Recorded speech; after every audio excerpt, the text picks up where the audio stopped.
Hello, welcome to my channel. So today we're going to be making New York style chocolate chip cookies, which are yummy, they're gooey, they're thick, they're just everything you want in a cookie, and they're my favourite. So I've already got all of my ingredients measured out in front of me, and what I'll do is I'll show them on the screen now and I'll put them in the description box as well, all the measurements.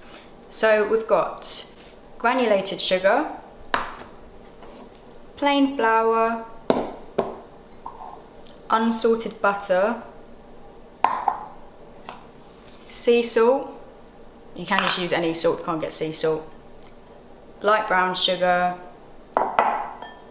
1 egg, chocolate chips, the best bit, and we've got baking powder and bicarbonate of soda, which I'll just measure out when I need them. But the first thing you want to do is you want to cream together both the brown sugar and the granulated sugar with the butter until everything's creamy.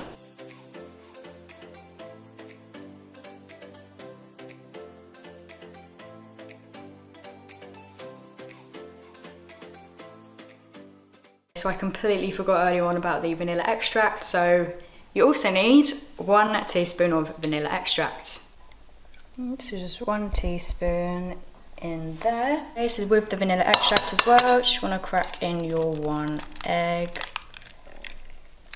like so. Okay, so now that both of those ingredients are now in here, you can whisk all this together again, but this is the last time you can use a whisk in this recipe, otherwise it won't form into a dough. So when that's all blended in nicely like that, you're gonna take your bowl of plain flour, and I just do it this way because it's easier, and you just wanna throw in basically all of the white powders together into the plain flour. So you've got your salt, chuck it in there, and grab my baking powder. This was 1.5, so half, 1, and final half. So that's the baking powder. You needed half a teaspoon of bicarbonate of soda, in there. Okay, so that's all of the white powders together. I just do that because it's just easier to put it all in together. And you're going to get your sieve and put it in to your main mixture.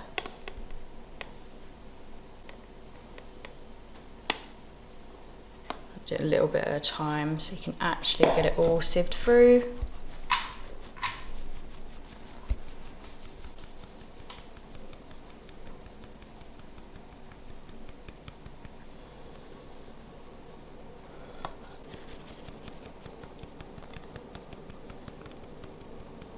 Okay, so before we add the chocolate chips, like I said, you can't whisk anymore because it won't form into a dough. So you're going to grab your wooden spoon and just stir all of that together and keep going until a dough forms.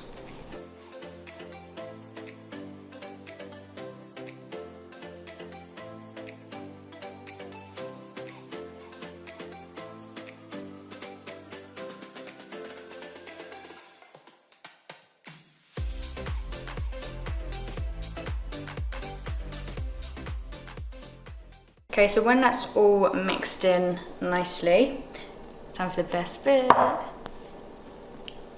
Chocolate chips, da-da-da. Right, so when you pour these in, you want to do a little bit, stir, a little bit more and stir, just because it's a lot easier to make sure that all the chips are evenly distributed around all the dough. That might take a little bit of time to get it to this stage, just because, like I said, the amount of chocolate chips there are, which is why it's better to put them in separate parts and stir, just because there's so much chocolate that it's hard to get them all distributed evenly. But once you're there, you've got a nice dough like this, and it's time for the fun bit. This bit is up to personal taste. What you want to do is measure out each cookie, so roughly the same size. Some people go for 120. I'm gonna go for 100 just because I need more cookies. They're gonna be slightly smaller, but if you want bigger, chunkier cookies, go for 120. That'll do. Okay, so you got one cookie, and you wanna, don't press them down too thin because they will get smaller. So just kind of make a ball,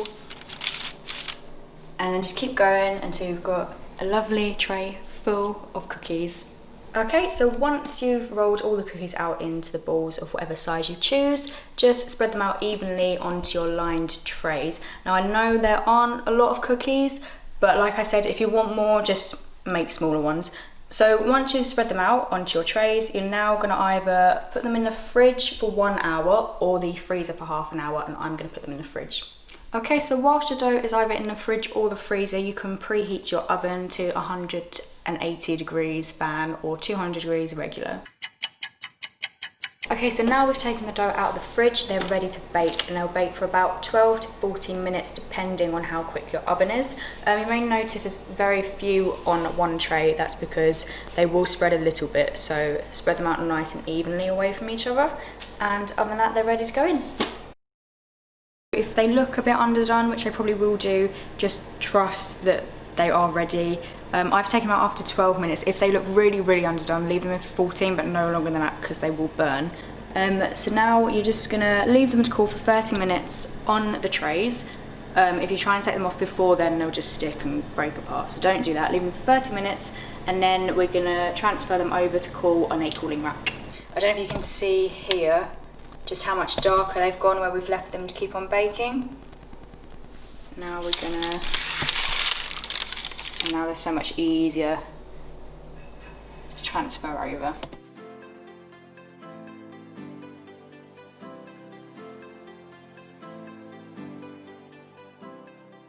Okay, it's a moment of truth. I'm gonna cut this cookie in half because I'm gonna share it with my boyfriend. So, nice and even. Let's see. Oh, look at that. So these cookies were seriously yummy. I highly recommend making them, and make sure you eat them whilst they're still warm and gooey. Thank you so much for watching my video. If you want to see more baking tutorials, please like and subscribe. Thank you.